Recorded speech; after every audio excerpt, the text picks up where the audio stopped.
Welcome, Tashi Dale. My name is Khenpo Dima Dawa, and this is the fourth in our series of talks on getting acquainted with Tibetan Buddhism. This time we are talking about karma and reincarnation. But before we begin, let's take just a brief moment, take a couple deep breaths, sit, relax with our back straight, and just a short meditation.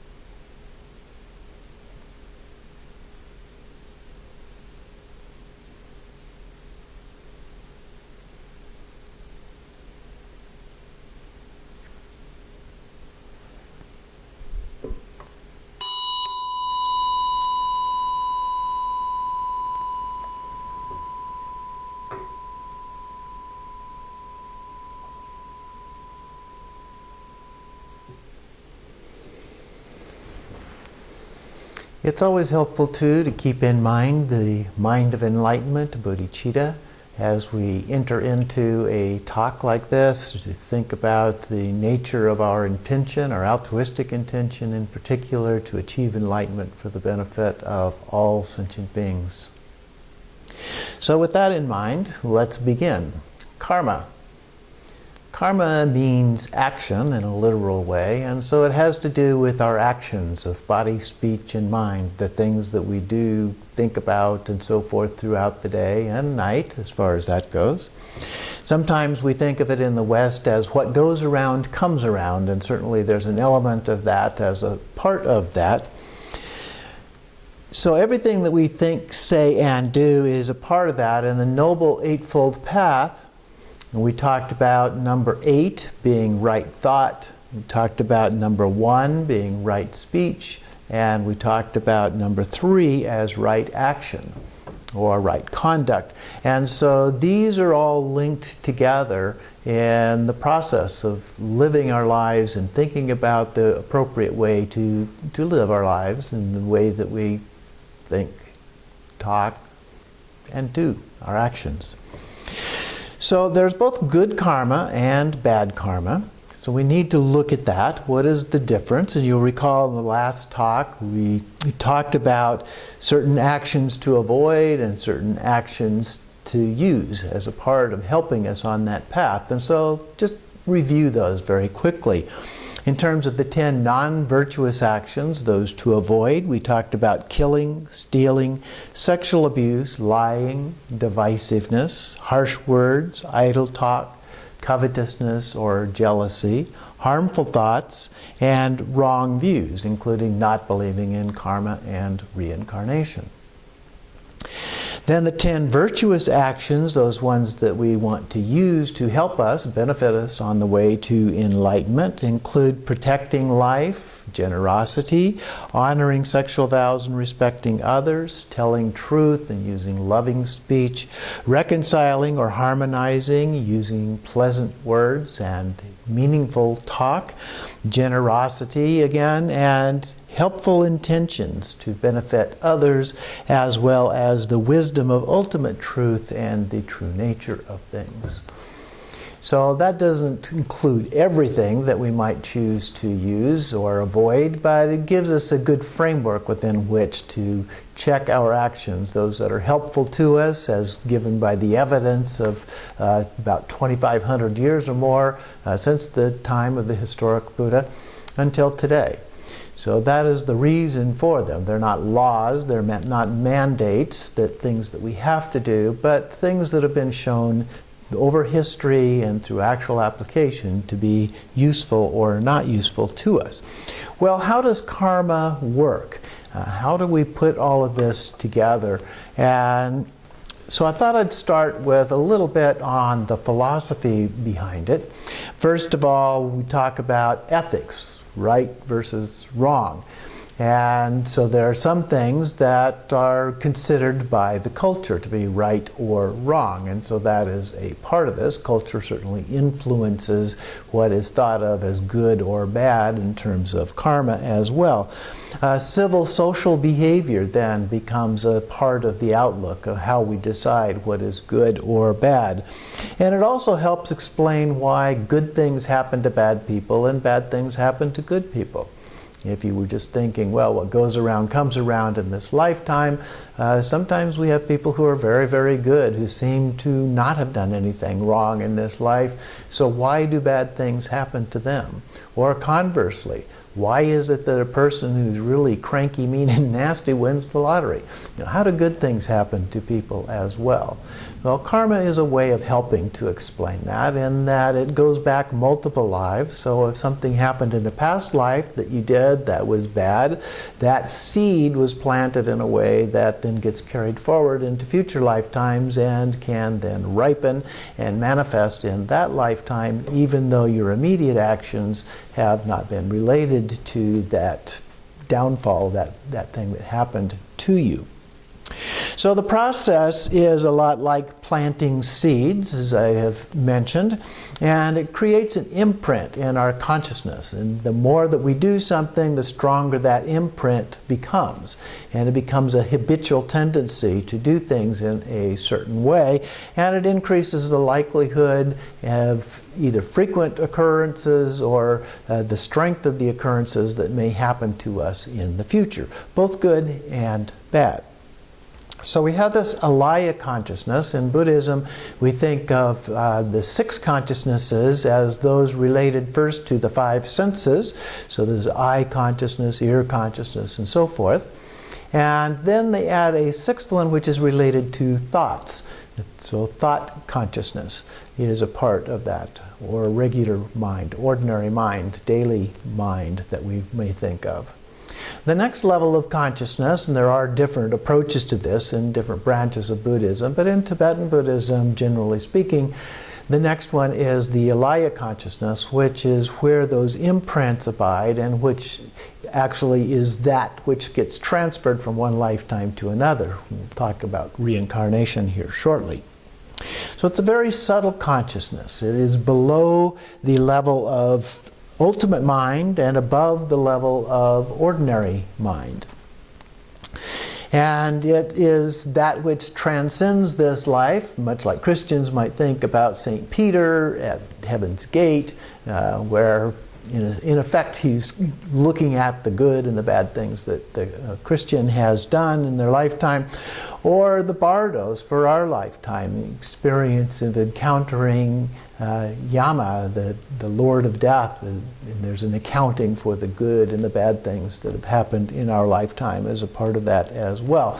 So there's a link between karma and reincarnation that is very important in the Buddhist tradition.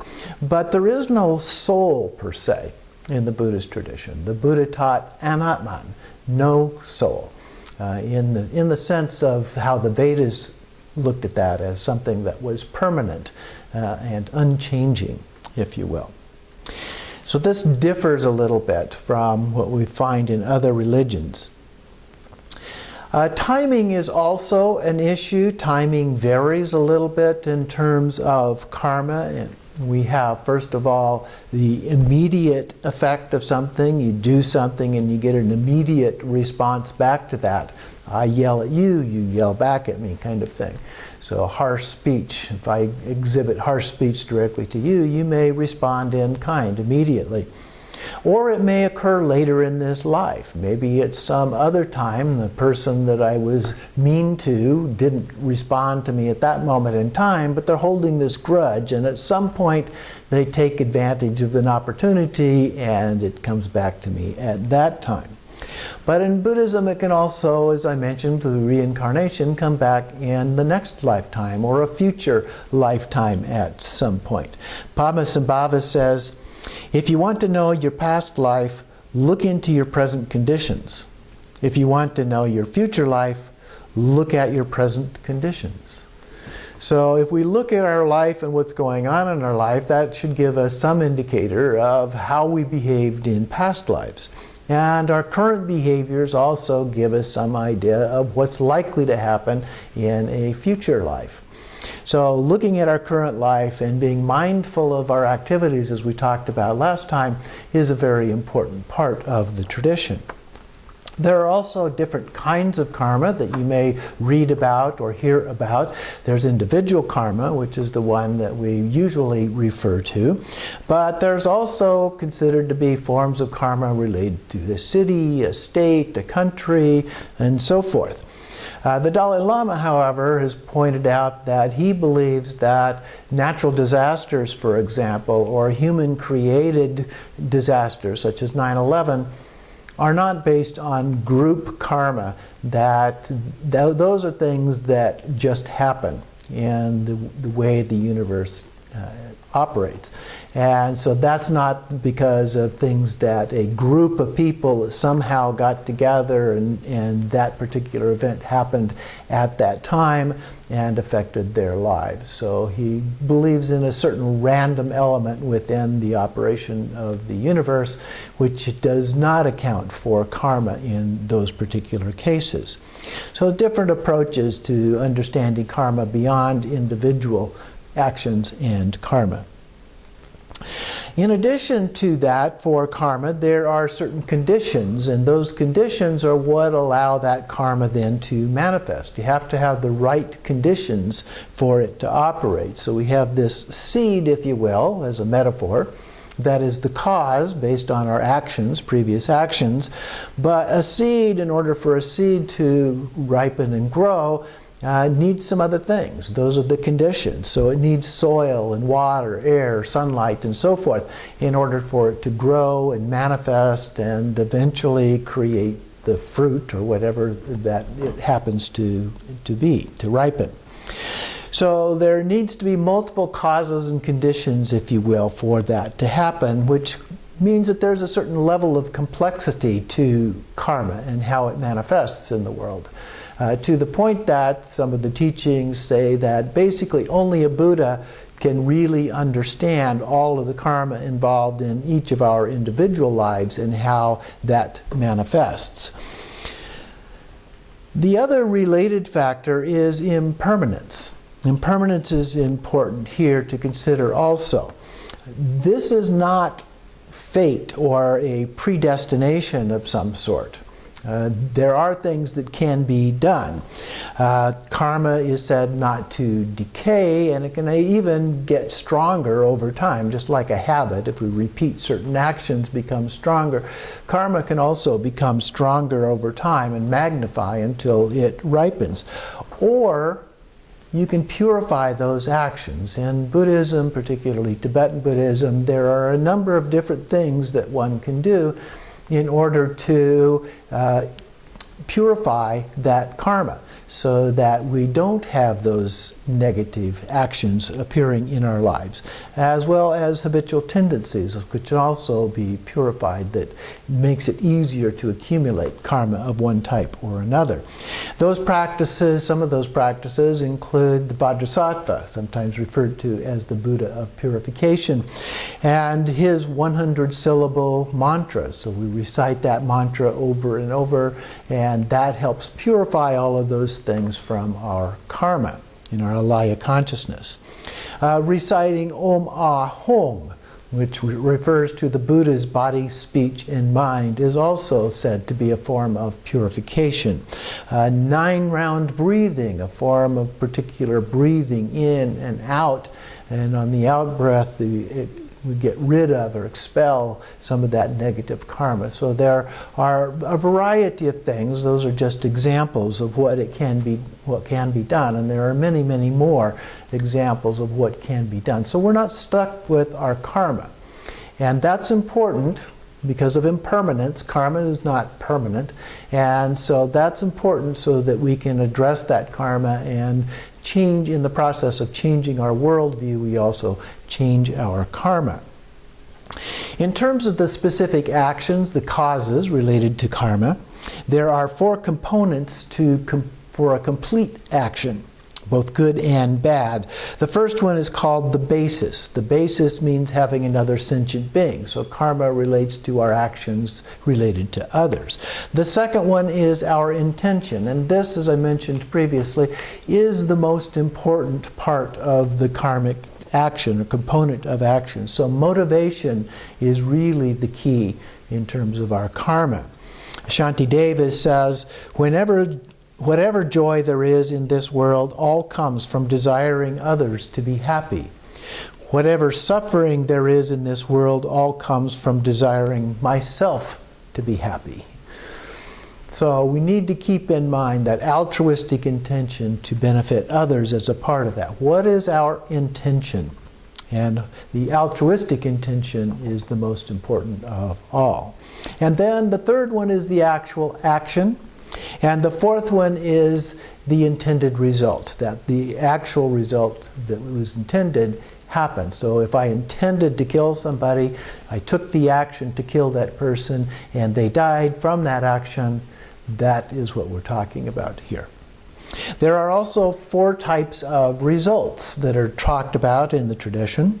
The first one is the main result, which is in terms of a type of rebirth that we have. So using the killing as an example, we would be born in the hell realm. So there's a matchup with certain realms associated with this. Not killing, on the other hand, could put us back in the human realm or a god realm. The second one is similar to the cause. So with killing, it would be having a short life, being reborn, but experiencing a short life from having taken away part of the life of another being. Or conversely, through good actions, having a long life. The third one is the environmental result, which means being born in an inauspicious place or being born in an auspicious place based on our behaviors. And then the fourth one is called the proliferating effect. Here we talk about a propensity to repeat these actions, good or bad. So when we do an action, we build this up, particularly if they become strong in terms of our behaviors, thoughts, words, deeds. All of those then create a likelihood that those actions will be repeated, not only in this lifetime, but in future lifetimes. There are also, in terms of actions, 5 heinous actions. And those are killing one's father, mother, an arhat or Buddha, and dividing the Sangha or injuring a Buddha. And dividing a Sangha may be the most likely of those to happen. So we need to be particularly careful about that, since most of us are less likely to kill our mother, father, or a Buddha, or even harm a Buddha. So that's one to be very careful about our actions in terms of others within our Sangha, our community. We want to maintain harmony within the community rather than divide it. So here are some examples of good actions. We may have rebirth in a higher realm, long life, prosperity, be praised by others, respected by others, or grow in our right view. So those are all things that are results, good results from these kinds of things. There are also in the tradition some multiplier effects related to certain days in the Tibetan calendar, which is a lunar calendar. And so those effects multiply the results of our actions, whether those actions are good or bad. So, for example, on the certain days of the lunar calendar, the 8th is Tara Day, the 10th is Guru Rinpoche Day, or Padmasambhava, the Tibetans consider to be the second Buddha. The 15th is Amitabha, the Buddha of boundless light. The 25th is Dakini Day, and the 30th is Shakyamuni Buddha Day. Each of these days multiply the effects of our karma for that day by 100 times. So those are days to pay particular attention to our actions. In addition to that, the first month of any year, of Losar, the new year, is a 100,000 multiplier day. Eclipses are 10,000 multiplier days. either solar or lunar eclipses.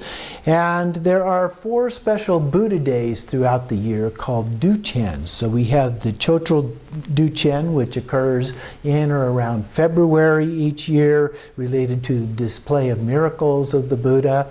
There's the Sagadawa Duchen in May or thereabouts, related to the enlightenment and parinirvana of the Buddha. The Chokor Duchen in July, which is the first turning of the wheel, the first teaching of the Buddha, and Labab Duchen, which is in around November, the descent from Tashita heaven, where he went and spent a month teaching in the God realm, where his mother was from her rebirth, and others before he descended. So that's celebrating the descent, that he came back to the earth in order to teach us the Dharma. So those are special days, multiplier days, that we pay attention to our actions even more so. So let's turn then to reincarnation. Reincarnation literally means to be made flesh again. And most religious traditions actually have some form of reincarnation. They may not call it by that name, but some form of reincarnation as a part of their beliefs. Life after death is a form of that kind of a belief. We refer to cyclic existence when we talk about reincarnation in the Buddhist tradition. So we recycle over and over again through this. Just as we see plants, for example, that die out in the winter, then they're reborn in the spring and go through the summer, fruit in either summer or fall, and then they die out again. And they go through this cycle time after time after time. And so it was also believed in the Buddhist time, many believed that we also go through that same cycle unless we're able to break it by attaining enlightenment. And of course, that cycle was also associated with experiences of various kinds of suffering in this life. So we wanted to break out of it in order to avoid that suffering. So in the Tibetan Buddhist cycle of birth, we have the birth itself, we have life, we have death, and then we have the experience called the bardo, or intermediate state. Again, everything is impermanent, so that's an important part of this. Examples, day and night create a cycle. The seasons create a cycle. The seed, plant, and fruit create a cycle. So there are many of these examples. The Alaia Consciousness maintains the seeds that we talked about, and during that bardo experience we have an astral body or a mental body that takes us through that. It's not a physical body, but a mental body that enables us to go through that bardo experience. I thought I would also read a poem to you. This is a cowboy poem, somewhat humorous, about reincarnation. In fact, that's the title. It's by Wallace McCrae. "What is reincarnation?" the cowpoke asked his friend. His pal replied, "It starts when your life comes to its end. They wash your neck and comb your hair and clean your fingernails. They put you in a padded box away from life's travails. Now that box and you goes in a hole that's dug into the ground. Reincarnation starts in when you're planted neath the ground. Them clogs melts down just like the box and you who is inside. And that's when you're beginning your transformation ride. In a while the grass does grow upon the rendered mound, and then someday on that lowly grave a single flower is found. If a horse should wander by and graze upon the flower, this thing that was once you, but now become your vegetative bower, the flower that this horse done ate with all its other feed, builds bone and fat and muscle, essential to the steed. But there's a part that he can't use, and so it passes through, and there it lays upon the ground, this thing that once was you. Then if by chance I wander by and gaze upon the ground, I'll wonder and I'll ponder at this object that I've found. I'll think of reincarnation, of life and death and such, and I'll come away concluding, why, you ain't changed that much. So not exactly what we are talking about, but it gives a little bit of the idea of continuing on that rebirth and that cycle of rebirth that we have. Well, what about more scientific evidence about reincarnation or rebirth? Well, one of the best known examples is a series of studies that was done by Professor Ian Stevenson at the University of Virginia, where he looked at stories of young people who were the ones most likely to say they recall a previous life, and took those stories and matched them to medical records and photographs of deceased persons with whom they had no kind of a family connection or other kind of a connection that was able to be found. In other words, there was nothing in the life of the child that was known that could make that kind of a connection that they wouldn't have known about, seen on television, other kinds of experiences they may have had that they would know about from this lifetime related to that previous lifetime. And he was able to find a fairly high number of connections associated with the stories to actual experiences of people in prior lifetimes. And there are dozens of other articles that have been printed in peer-reviewed journals. So in the academic sense, that were considered to be credible research that was done. But there are, of course, criticisms. One is that these stories are anecdotal and nobody has been able to do an experimental basis and been able to show reincarnation. And most people also do not remember previous lives. Only a very few people actually do that. So sometimes we say, well, we know it can't possibly be real, so therefore it isn't real. So what we believe is obviously the truth. His Holiness the Dalai Lama, however, puts it this way: if science can disprove reincarnation, Tibetan Buddhism would abandon reincarnation. But it's going to be mighty hard to disprove reincarnation. So in summary, I wanted to just relate another theory related to moral development that I think is important here to keep in mind. And that was by Lawrence Kohlberg, who worked at Harvard University. He talked about the development, moral development, having three basic stages. The first stage he called pre-conventional. The focus in the pre-conventional stage is on ourselves, so me. The conventional level, the second one, that focus shifts a little bit to others. It can be friends, family, peers, and so forth, and it can grow in size, the tribe, the city, the state, the country, and so forth. That's called the conventional level. So that's focused on you. So we go from me to you. But there's a third level, much more rare, but there is a third level of development he called post-conventional.